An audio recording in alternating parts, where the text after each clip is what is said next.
ఈ రోజు మనం నల్సా వాళ్ళు అలాగే స్టేట్ లీగల్ సర్వీసెస్ అథారిటీ వారి ఆదేశాల మేరకు మనం యాంటీ డ్రగ్స్ కి సంబంధించి ఈ రోజు ఈ ర్యాలీ కండక్ట్ చేయడం జరిగింది. ఈ అవగాహన సదస్సు మనకి అటు పోలీసు వారు, రెవెన్యూ వారు, ఎక్సైజ్ అధికారులు, జ్యుడిషియరీ అందరూ కూడా ఏకంగా కలిసి గత ఇందాక నుంచి ఇదంతా చేయటం అందరికీ అవగాహన పైన ఇది అవగాహన కల్పించడం జరుగుతుంది.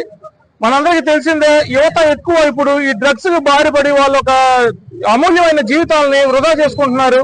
ఎన్నెన్నో మనమే ఇక్కడ చూస్తున్నాము. రకరకాల మాదక ద్రవ్యాలు, గంజాయిలను, రకరకాల మత్తు పదార్థాలకి యువత ఎక్కువ టీనేజర్స్ ఏంటంటే వాళ్ళకి ఒక కొత్తదనానికి అట్రాక్ట్ అయ్యేటటువంటి నేచర్ కలిగినటువంటి వాళ్ళకి మంచి చెడు అనేది సవ్యంగా చెప్పి దీని యొక్క ఏంటి దీని దుష్పరిణామాలు అనేది తెలిసినట్టయితే ఎన్డీపీఎస్ యాక్ట్ ఇవన్నీ ఎంతో శిక్షలు విధిస్తున్నాయి, కఠిన తరంగా ఉన్నాయి.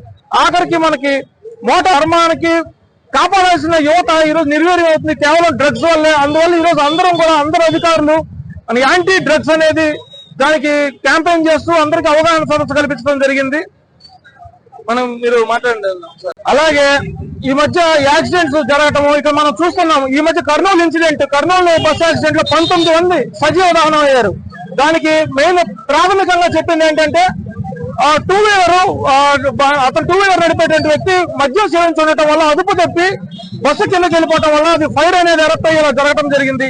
ఇవన్నీ కూడా 19 మంది కుటుంబాలు నష్టపోయినట్టు. అది ఇక్కడ మాదక ద్రవ్యాలనే కాదు, మత్తు పదార్థాలకు లోపించి మందు అయినా ఏదైనా కూడా అన్ని కూడా మనం నిర్మూలించాలి. అది మన అందరిపైన బాధ్యత.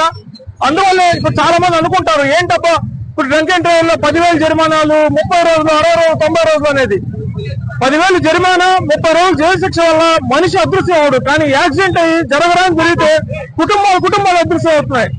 అది మనం ఎరుకుతో ఉండి మనం ఒక బాధ్యత గల పౌరుడిగా ప్రవర్తించాలని మీరందరూ అట్లా ప్రెస్ కి అందరికీ ఇక్కడికి వచ్చి కోఆపరేట్ చేసిన ప్రతి ఒక్కరికి క్యాంపెయిన్ లో పార్టిసిపేట్ చేసిన అందరికీ